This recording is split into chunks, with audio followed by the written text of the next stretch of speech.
There's a train in the background. I would say I'm going to wait until this train passes, but it could be a train that's going to be rolling by for 10 minutes. So if you get trained in the background, it is what it is. Just consider it ambiance if you can hear it. Hi, my name is Alana. Welcome to my YouTube channel. And on this channel, we review books. Particularly, we like to do over here, I was about to start doing a Gollum impression. On this channel, if you prefer single book reviews, videos dedicated to one book at a time, and we do a bit of more of a deep dive, this is the channel for you. Go ahead on and like and subscribe. Follow me on Instagram where I get onto more bookish shenanigans. Links down below. This book, let me pull up my sleeves. Butcher's Crossing by my guy John Williams, who is one of my favorites. If you know, Stoner is my jam. His novel Stoner. And Butcher's Crossing is a book that I had pinned as being a top read of the year. And it go ahead on and say it. It was a 5-star read for me. Let's hop into this. We have a lot to talk about in Butcher's Crossing. He could not think of himself outside of where he was. So Butcher's Crossing by John Williams is a Western. I don't read many Westerns at all, but this is a Western, though it does deviate from the traditional Western. So our main character, Will Andrews, is from Boston, and he travels west to Butcher's Crossing, to a small town in Kansas. Will decides to take part in a buffalo hunting venture with 3 other men. This hunt turns into a perilous journey for both the buffalo and the men. The men stay too long. They go in the fall, in the autumn. They stay too long and end up getting snowed in for the duration of winter. They actually go to Colorado. And though they do return to Butcher's Crossing, they have to wait out the winter. Both the men and the town of Butcher's Crossing have drastically changed by the time they're able to head back in the spring. Williams' novel explores concepts of freedom in the self in the midst of the United States' vast wilderness in the 1870s. Side note. So I was watching a YouTube video. There's a guy on YouTube I like to follow, whose channel I subscribe to. Can't remember the channel's name at the top of my head. I don't watch him regularly. I just kind of tune into certain videos as they pique my fancy. He lives in Montana, and he is a cattle rancher. He has horses too. And he did this really cool video where he met up with a guy who, again, I can't remember his name. He's a Blackfoot native. He a Blackfoot Indian. He has his own YouTube channel. Who is a cowboy. He has horses that he's inherited from his parents, his family, his grandparents. So he's a true cowboy in Montana. And so all of that to say, you should technically call buffalo bison, the American bison, but the guy who was talking to the Blackfoot native, he said, unfortunately I can't remember his name off the top of my head. He was like, do you call them buffalo or bison? He's like, buffalo. They're buffalo. We calling them buffalo here. I'm rambling, but bear with me. One of my favorite movies of all times is Dances with Wolves. When I want to cry, doesn't matter how many times I've seen that movie. When I want to cry, I watch Dances with Wolves, which is why I only watch that movie like once every 4 to 5 years, because the movie's brutal. Tatanka. Yeah, Tatanka. If you know, you know. Buffalo, I also didn't know, are the largest land animal in North America. I thought it was the moose. No, it's the buffalo. Neither of which I would never want to come across a moose or a buffalo in person. Horrifying. They're massive. Moose will lunge at you. You will die. When we think of Westerns, and we think of like the traditional Western narrative or the traditional Western movie, we think of a bunch of rowdy cowboys whose idea of freedom is like in the saloons, right? They're like whipping out and, just going fighting and just throwing their pistols out on people, shooting, killing, duels and all that other stuff. Their rambunctiousness, their rowdiness, their uncouthness mirrors this untamed wilderness that they're living in, these harsh conditions, desert or mountains or whatever the case may be. We do get a bit of that rowdiness in Butcher's Crossing, but Williams' take is more complex and more elegantly constructed. These characters aren't cowboys, but our character Will, does move to the West because he's seeking freedom. He is intrigued by this idea of untamed nature, and it reflects this want that he has to break away from mundane city life and to soothe this inner restlessness. It's obvious that Will grew up in a well-to-do family. There's a brief description of what his parents' house looked like. He was highly educated. He was in the process of being highly educated. He's a Harvard student, but he's bored with that life. So he's seeking the American West. He was a part and parcel of God, free and uncontained. He had beheld somewhat as beautiful as his own undiscovered nature. He went free upon the plain in the western horizon, which seemed to stretch without interruption toward the setting sun, and he could not believe that there were towns and cities of enough consequence to disturb him. He felt that wherever he lived and wherever he would live hereafter, he was leaving the city and more withdrawing into the wilderness. He believed and had believed for a long time that there was a subtle magnetism in nature, which, if he consciously yielded to it, would direct him all right, not indifferently to the way he walked, but which had assumed in his mind the proportions of a vast boundary that lay between himself and the wilderness and the freedom that his instinct sought. Williams is such a phenomenal writer that those quotes were actually difficult to say out loud. Like, I had to slow down. We get a lot of nature descriptions in this book. If you're a fan of nature writing, holla. And I would say that you can even choose to see nature as a character in this particular narrative, because the nature and the wilderness that surrounds Will and his companions shapes behavior. The more time that they spend away from Butcher's Crossing and town life with other people, they become actually a part of the landscape.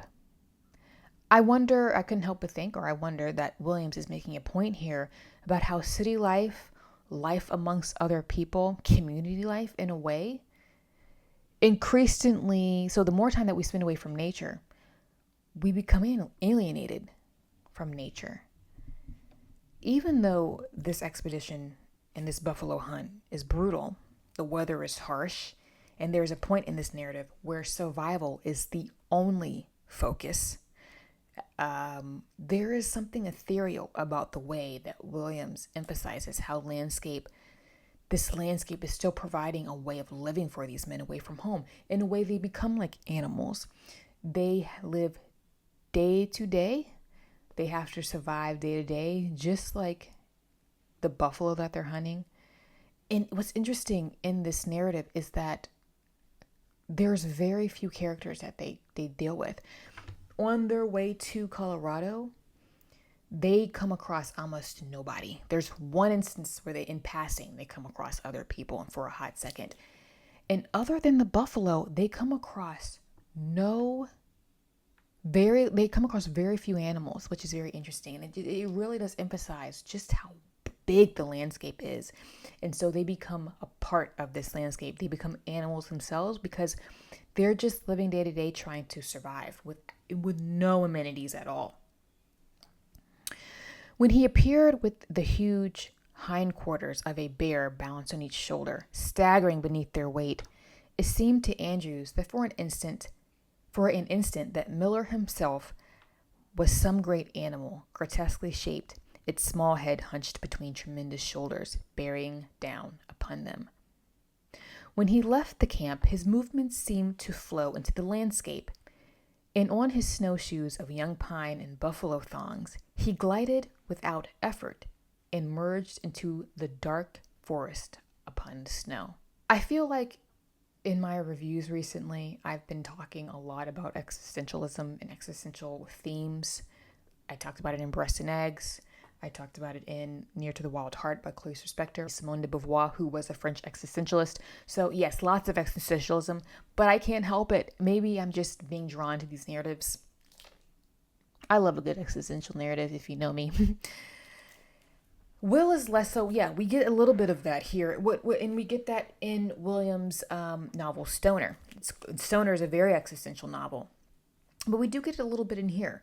Will is less concerned about the buffalo hunting. Will is really focused on self-discovery. He's lived a sheltered life in Boston, like I said earlier, and he doesn't really have an idea of who he is. He's very young. He's in his early 20s. And so he really doesn't have that definitive sense of self yet. So this trip this buffalo hunt is used as a way to help him start discovering himself, to help him start to get an identity, to shape an identity. My hair's looking crazy. We're going to roll with it. So Will does go through a metamorphosis, especially physically, because his body has to adapt to the hard realities of roughing it in the wilderness. And he's also experiencing certain things for the first time. And all of these new experiences will shape his future self. Again, he's very young. So that future self is still being molded. What's interesting is that Will seems vague to himself for almost the entire duration of the novel. But we start to see it solidify. He's incredibly young. And what I think Williams is implying is that this sense of self, this sense of identity, is one that does not become solidified in your 20s. The more you live, the more experiences you have, the more you mature, that sense of self, that identity, who am I? How does my outward appearance reflect that inward identity? That is something that takes a lifetime to mold, and it shifts throughout your life. But in a way, we see Will's rebirth. He felt a leanness and a hardness creep upon his body. He thought at times that he was moving into a new body and into a real body that had laid hidden beneath layers of unreal softness and whiteness and smoothness. What had he thought then? What had he been? How had he felt? He thought of himself now as a vague shape that did nothing, that had no identity. The upper half of his face was a bloodless brown, darker than his beard of hair. It had hardened in the weather so that he could see no expression and no identity where he looked. The emphasis that Williams puts when he does describe Will's physical identity and his physique, how he looks, from how it changes throughout the novel. That was word salad, my apologies. But I found that to be the most intriguing part of this novel, because there is a point in the novel when he goes back to Butcher's Crossing and he looks at himself in the mirror for the first time in several months. He doesn't recognize himself. He's like, who is this person? He looks like a wild man. His beard is good. He's unkempt. He's dirty. He has not bathed in several months. So he finally takes a bath. He trims his beard. He cuts his hair. He's tan. He doesn't recognize himself. And I find that to be very interesting. I think because what happens, this is the next very existential question. What happens when you don't recognize yourself? And how do you reconcile the external with the internal? When you look at yourself and say, this is not how I remember myself looking, because how you look and how you perceive how you look has a lot to do with your sense of identity. It was so funny. Like, one of my best friends, she sent me a text. She was like, how come nobody talks about when you hit your 30s, it's almost like you're going through a second puberty? And I laughed so hard because I feel like that's something that I've dealt with recently. A lot of it has to do with how dance has changed my physique. And so I've had to reconcile like the former body that I had in my early 20s and in my teens, where I was a lot lankier and thinner and in a way less curvy. And then you go into over the past few years, especially with ballet, I've put on a lot more muscle, and it's shaped how I look. I've had to buy all new bottoms. None of my pants fit. I had to go up a couple of sizes because of muscle. And it was weird. Like it not in a I like the way that dance has in physical activity and working my body has, made me a healthier person, and my physique shows that. But I'm still trying to reconcile what I think I look like, because I don't look like that anymore. It's weird, and that's just a personal anecdote, but it does affect how you think about yourself. Part of it is honestly age. I am no longer a 20-something year old. Okay? I'm a 30-something year old, and your body continues to change. But also it changes how people interact with you.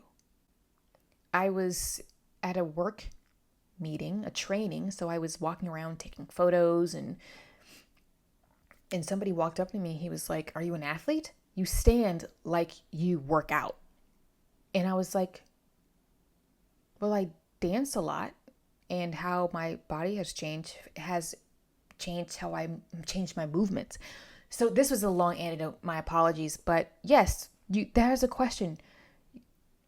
What happens when you're having difficulty recognizing the person in the mirror because that physique has changed? It's so fascinating. It's something that I'm personally asking myself a lot recently. Maybe it's not that deep. Maybe it is. Somebody could look at me, and who knows me in personal life, my real life, and say, and who knows me in everyday life, and say, it's not that deep, Alana, but it's something that I've thought about. I'm done rambling. Let's hop in and wrap this up. So, one thing that Williams does do in this novel is he briefly uses Butcher's Crossing to critique buffalo hunting. Buffalo hunting during the United States in the 1800s, buffalo hunting was so extreme and so destructive that it nearly wiped out the buffalo. And we see this. Whaling was the same way. The whaling industry, while whaling is now outlawed, it's been outlawed for a long time. When I was younger, I lived in a old whaling. I used to live in a whaling town, a whaling area, and so you can actually still in that area go, and we actually took a field trip in elementary school to go on a whaling boat, and we did a whole lesson on whaling, and how destructive it was. But just same with the ivory industry. People were hunting elephants and for ivory, but buffalo were nearly extinct in the United States, and their numbers are coming back. Their numbers are a lot higher, but there was a period of time in which the buffalo herds were so thick that it would just be a mass of black and brown on the plains of the United States, because there were just millions of them, and then people killed them all. It also it really affected the natives, the tribes, because the natives, the indigenous populations, heavily relied on the buffalo, plains in particular, plains tribes in particular, because they used every part of the buffalo to survive. They were key for their meat. They used buffalo hides. No organ went to waste. Bones didn't go to waste. So you have Americans come in and, decimate something for these tribes that was highly cultural as well. So it was a way of living, because obviously tribes are nomadic. They're no longer nomadic, but at the time it was a way of life, and it was crucial for life for them. They could starve in the winter if they didn't hunt buffalo at a certain point in the season. So here are a few quotes that I pulled from this book, where Williams is kind of having commentary on this. "Buffalo never dies of old age. He's either killed by a man or dragged down by a wolf. Shortly he came to the task of skinning almost like an automaton, hardly aware of what he did. You ruin yourself, you and your kind, every day of your life, everything you do. Nobody can tell you what to do. No, you go your own way, stinking up what you kill. You flood the market with hides and ruin the market. I'm going to stop there. Bunk. Butcher's Crossing is an excellent novel. Stoner by John Williams is one of my top reads of all time, one of my top books of all time. It's in the top 10. So I just knew, sometimes you know, that Butcher's Crossing was going to be another immaculately written book. So John Williams, his writing is simple, but it's stunning. There are some really gorgeous descriptions of the Western landscape in the United States in this novel. This is a very different novel than Stoner because Stoner is academic. It's taking place in academia. If you like dark academia, I think Stoner would be a good read. Very different environment. And here we have the Wild West out here. And it's a lot more of a visceral novel. We get descriptions of buffalo killings, and Will Andrews is learning how to skin a buffalo. And he's a city boy. And so it makes him sick the first time he has to skin a buffalo. But I think that if you enjoyed Stoner, you will enjoy Butcher's Crossing because Williams is just fantastic. There are still similar themes of the self that are present here that I think if you liked that in Stoner, you will like that here. Williams is a favorite of mine. And this, of course, so therefore this book was highly enjoyable. It will be in the contender of one of my top reads of the year. I gave it a 5 out of 5. My next Williams that I will read will be Augustus. So he's taking us to ancient Rome. And I'm a fan of Roman Empire fiction. I did study ancient Greece and Rome in university. And so, but I probably won't read that until next year. I have book friends who've already read Augustus, and they say it is also phenomenal. So I also anticipate that being a 5-star read.